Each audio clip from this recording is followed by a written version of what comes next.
মন্ত্রীর বিরুদ্ধে মহারাজ প্রদ্যোৎ কিশোর দেববর্মনের বিস্ফোরক বক্তব্য। 8 পাস করেই 3টে বিল্ডিং বানিয়েছেন আগরতলায় মন্ত্রী। সে কোন মন্ত্রী, কিভাবে বানিয়েছেন? মহারাজ প্রদ্যোৎ কিশোর কি অভিযোগ করেছেন, শুনুন তার বিস্ফোরক বক্তব্য। 3rd डिग्री आदमी क्लास 8 पास अगरतला का बीच में मंत्री बन के 3 बिल्डिंग का घर बना दिया, उसका करप्शन आपको नहीं दिखता।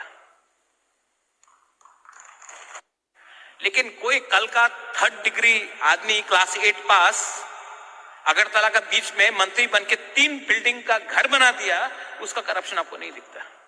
ठीक है, लेकिन कोई कल का 3rd डिग्री आदमी क्लास 8 पास अगरतला का बीच में मंत्री बन के 3 बिल्डिंग का घर बना दिया, उसका करप्शन आपको नहीं दिखता।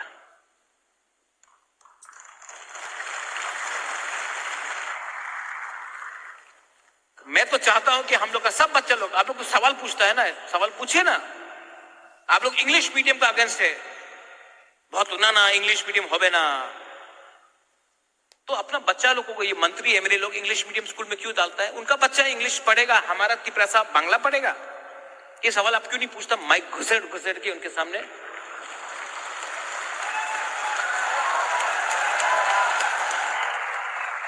हमारा तिपरासा ड्राइवर का नौकरी करेगा, बोलता अरे ड्राइविंग में स्कैम। उनका मंत्री को पूछ के बोलो ना कि तुमने अपना भांजा को क्यों नौकरी दिया। हमको सब फेसबुक पे फोन करके, इंस्टाग्राम में बोल रहा है, महाराजा बोलिए क्यों वो यूट्यूबर अजंता पैलेस के अंदर गया, क्यों पासरा बोला, क्यों? अरे मंत्री है ना यहाँ में, मुंह लड़ो ना माइक उसका मुंह पे और बोला कि क्यों हुआ ये। ना ना इंग्लिश मीडियम होवे ना। मैं तो चाहता हूं कि हम लोग का सब बच्चा लोग, आप लोग को सवाल पूछता है, लेकिन कोई कल का 3rd डिग्री आदमी क्लास 8 पास अगरतला का बीच में मंत्री बन के 3 बिल्डिंग का घर बना दिया, उसका करप्शन आपको नहीं दिखता।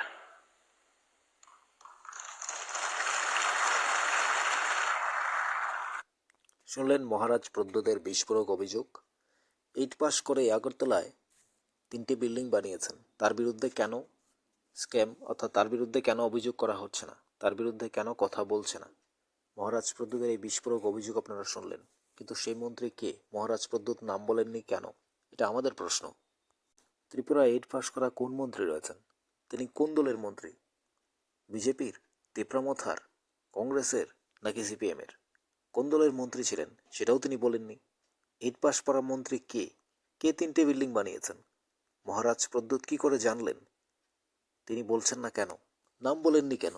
প্রশ্ন এখন পাল্টা উঠেছে মহারাজ প্রদ্যোতের বিরুদ্ধে, যে কেন তিনি যদি জেনেই থাকেন তাহলে মাননীয় মুখ্যমন্ত্রী প্রফেসর ডক্টর মানিক সাহার কাছে সেই কমপ্লেন দিলেন না কেন, এবং তার বিরুদ্ধে অভিযোগ নেই কেন?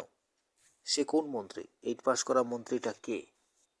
মহারাজ প্রদ্যোৎ কিশোর কেন তার বিরুদ্ধে প্রকাশ্যে কথা বলছেন, কিন্তু তথ্যগুলো পুরোপুরি দিলেন না কেন? তার নাম বলছেন না কেন? কোন মন্ত্রী 8 পাস করেছেন? 3টে বিল্ডিং কোথায় বানিয়েছেন? মহারাজ প্রদ্যোৎ তো জানেন, তাহলে তিনি বলছেন না কেন? তার বিরুদ্ধে অভিযোগ নেওয়ার জন্য মহারাজ প্রদ্যোৎ কেন সক্রিয় হচ্ছেন না? এই প্রশ্নগুলো চারিদিকে ঘুরপাক খাচ্ছে। মহারাজ প্রদ্যোৎ যখন অভিযোগ করেছেন, মহারাজ প্রদ্যোৎ কখনো সাংবাদিকদের নিয়ে প্রশ্ন করছেন, সাংবাদিকরা মহারাজ প্রদ্যোতের পেছনে পড়ে আছে, টাকার জন্য বলছেন আগরতলায় জায়গা নেই। আবার মহারাজ প্রদ্যোৎ কিশোর নিজে ক্ষমা চাইছেন প্রকাশ্যে। কি বলছেন মাননীয় মহারাজ, যার আদর্শ, যার রাজ্যের রাজ পরিবারের সন্তান, যার পরিবারে রাজরক্ত বইছে, তিপ্রাসার অনুগামী, রাজ্যের উন্নয়নের কাণ্ডারি, এবং তিপ্রাসাকে স্বপ্ন দেখাচ্ছেন এবং ইমপ্লিমেন্টের কথা বলছেন, তিপ্রাসা অ্যাকর্ডের ঐতিহাসিক চুক্তির কথা বলছেন, কিন্তু কেন তিনি মহারাজ প্রদ্যোৎ কিশোর কি বলতে চাইছেন? এই বক্তব্যে তিনি কি তুলে ধরছেন? 28-এর নির্বাচনের আগেই কি বিজেপির সাথে তার চুক্তি শেষ হচ্ছে? মহারাজ প্রদ্যোৎ কি বিজেপির সাথে তার অ্যালায়েন্স শেষ হয়ে যাবে? দুটো দলই তো একসাথে রয়েছে, তিপ্রামথা, বিজেপি, আইপিএফটি। তাহলে অ্যালায়েন্সের থেকেই বিজেপির মন্ত্রীর বিরুদ্ধে তিনি কথা বলছেন, নাকি বামফ্রন্টের সময়ের মন্ত্রী? তাহলে তার প্রশ্ন অনুযায়ী তো বিজেপির মন্ত্রী হওয়ার কথা। তাহলে তিনি কে? কোন মন্ত্রী 8 পাস করেছেন? কাকে মন্ত্রিত্বে দাঁড় করিয়েছেন? বিজেপি সরকারের এমন মন্ত্রী কে আছেন? আমরা তো জানি প্রত্যেকে এডুকেটেড, কিন্তু সেখানে 8 পাস করা মন্ত্রী কে? কে 3টে বিল্ডিং বানিয়েছেন? তাহলে মহারাজ প্রদ্যোৎ যদি জেনে থাকেন তাহলে তার আগে বলেননি কেন? এখন কেন কথাগুলো বলছেন? প্রশ্নগুলো উঠছে পাল্টা। এখন যারা বলছেন মহারাজ প্রদ্যোৎ সাংবাদিকদের তুলে ধরতে গিয়ে, সাংবাদিকদের বারবার বিভ্রান্ত বা সাংবাদিকদের সমালোচনা করতে গিয়ে এখন মহারাজ প্রদ্যোৎ কিশোর নিজেই প্রকাশ্যে ক্ষমা চাইলেন। বললেন আমাদের গুরুত্বপূর্ণ সংবাদ মাধ্যমের কাছে টেলিফোনে সাক্ষাৎকারে বা তিনি বলেছেন, আপনারা সোশ্যাল মিডিয়ায় দেখেছেন তার ক্ষমা চাওয়ার বার্তা। তিনি বলেছিলেনও কেন? এইভাবে করে তিপ্রাসার চুক্তি, তিপ্রাসার অ্যাকর্ড, ইমপ্লিমেন্ট সব কিছুর মধ্য দিয়ে মহারাজ প্রদ্যোৎ যে মাঝে মাঝে কথাগুলো বলছেন সেগুলোর পাল্টা প্রশ্ন উঠছে। আপনারা কিভাবে দেখছেন যে মহারাজ প্রদ্যোৎ কিশোরকে আমরা রাজ্যের অত্যন্ত গুরুত্বপূর্ণ একজন ভাবি, প্রথম তিনজনের একজন ভাবি। মহারাজ প্রদ্যোতের কাজে কর্মে আমরা স্যালুট করি, মাঝে মাঝে ওনার সহযোগিতা, দায়িত্বশীলতা এবং তিপ্রাসা অ্যাকর্ড, তিপ্রাসার ঐতিহাসিক চুক্তির জন্য ওনাকে আমরা সাপোর্ট করি। তিপ্রাসার চুক্তি অত্যন্ত গুরুত্বপূর্ণ, কিন্তু সেই জায়গায় দাঁড়িয়ে মহারাজ প্রদ্যোৎ কিশোর মাঝে মাঝে কি বলছেন এগুলো, যে একবার বলছেন তারপর আবার ক্ষমা চাইছেন, কিন্তু কেন এমন হচ্ছে? সে মন্ত্রীর নাম কি? কিভাবে তিনি 3টে বিল্ডিং বানিয়েছেন, কখন বানিয়েছেন, কোথায় বানিয়েছেন? মহারাজ প্রদ্যোৎ কেন প্রকাশ্যে বলছেন না? প্রকাশ্যে বলতে তার অসুবিধাটা কোথায়? কোন মন্ত্রী তাহলে? তিনি কি আইপিএফটির, বিজেপির, নাকি তীব্রমথার? আমরা তো জানি যে আইপিএফটির মন্ত্রী তো মাননীয় শুক্লাচরণ নোয়াতিয়া রয়েছেন, তিনি এডুকেটেড, এমবিবি কলেজের স্টুডেন্ট। তাহলে তীব্রমথার দুজন, বিশ্বজিৎ দেববর্মা এডুকেটেড, অনিমেষ দেববর্মা এডুকেটেড। বিজেপির মন্ত্রী যারা আছেন, মাননীয় মুখ্যমন্ত্রী প্রফেসর ডক্টর মানিক সাহা, সুশান্ত চৌধুরী, রতনলাল নাথ, সুধাংশু দাস, শান্তনা চাকমা এবং প্রণজিৎ সিংহ রায়, প্রত্যেকে হায়ার এডুকেটেড। কারা রয়েছেন সেখানে? তাহলে কার কথা বলছেন? তিনি কে? আপনাদের কি মনে হয়? আপনাদের মনে কি প্রশ্ন আসে? মহারাজ প্রদ্যোৎ তিনি যদি জেনেই থাকেন যে এতদিনের পরিচয়, এতদিনের আন্ডারস্ট্যান্ডিং, তিনি যেহেতু একটা রাজনৈতিক দলের সাথে তীব্রমথার অ্যালায়েন্সেস রয়েছে, সেই জায়গায় দাঁড়িয়ে যখন 3টে বিল্ডিং বানানোর কথা বলেন, একজন মন্ত্রী 8 পাস করার মন্ত্রীর কথা বলেন, তাহলে তিনি কে?